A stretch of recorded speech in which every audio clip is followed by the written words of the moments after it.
spoke about the offensive and defensive principle, in which we have some key points of the offensive systems that seek to maximize the individual skills of the players bringing to the game.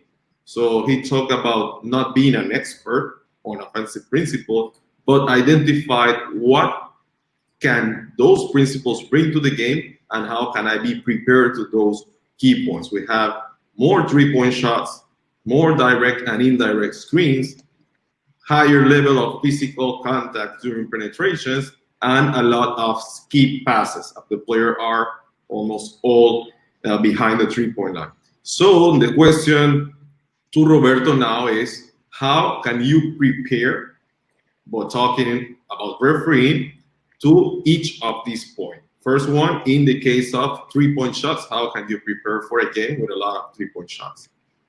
First, we have to identify who are the shooters on the team. Who are those shooters, and how they are preparing to be on the three-point line to shoot the ball. So they are coming from the screen, from high screen, from low screen. They are doing some backdoor. We have to identify those points and where they are spotting to catch the ball, catch and shoot the ball. So it's really important where they are spot, where they are taking their spot to make a shot. Yes. For example, one player like to shoot from the very corner of the court, in the corner. All other player like to shoot from the wing. So we have to prepare where we are going to make our spot to watch the foot of the player, the line, and the shoot. The IoT, foot, body, hands, and then land spot. So we have to prepare. We have to watch on the clip and identify those key points. Now moving to the other one, yeah. Indirect screens. How can you prepare for that type of game? Direct and indirect screens. Well, we have to identify who are the screeners,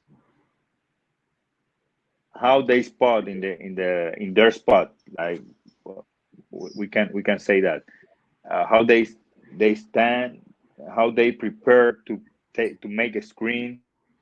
They are coming fast, or they are trying to move a little bit. Then they turn around and make the screen. How they use the elbows. So we have to identify where I'm going to stay or where I'm going to spot myself to watch between the players on the screens. I'm not going to watch the back of the player who is screening. I'm going to watch the between the screener and the defensive player. Now moving to the skip passes, we have we watch 5 out, 4 out, 1 in, how they are spread all over the court. We have passes from one side to the other side of the court. Talking about the lead referee and the center referee, how can you work on those skip passes? Yes, I'm going to start with the lead referee, because the lead referee is the one who dictates the rotation.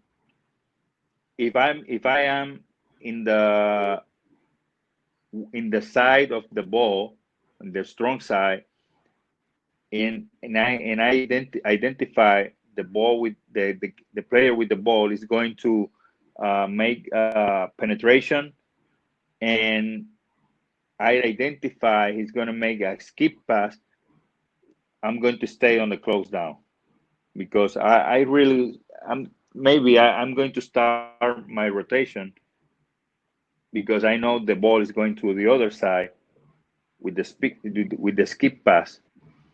but I don't know if that player who's gonna receive the ball is gonna shoot the ball or pass again. So I'm going to move for my close down, and if the player shoot when he catch the ball, he shoot, I'm going to make one step back. If the player with the ball make a pass, another pass, maybe I can start my rotation for the other side. I move now with the central referee. If I am in central referee, and in the other side there is a player with the ball trying to penetrate, and I identify I have two players spotting to receive the ball and shoot, I'm going to try to be in the middle of both players, not in the back of one player, because if that player receive the ball, I don't know if he's in the line, or I cannot watch any contact in the stomach or in the hands, because I only watch I have only the back of the player, so I have to be in the middle of both players, try to be ready if one of them receive the ball for catch and shoot.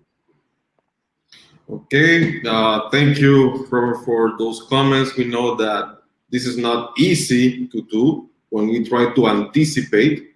Remember that if you anticipate something and it doesn't happen, that doesn't mean that you are wrong. That means that you didn't expect what happens after. So that's of experience, refereeing game by game and still watching games too, trying to improve that skills that is very important to our work.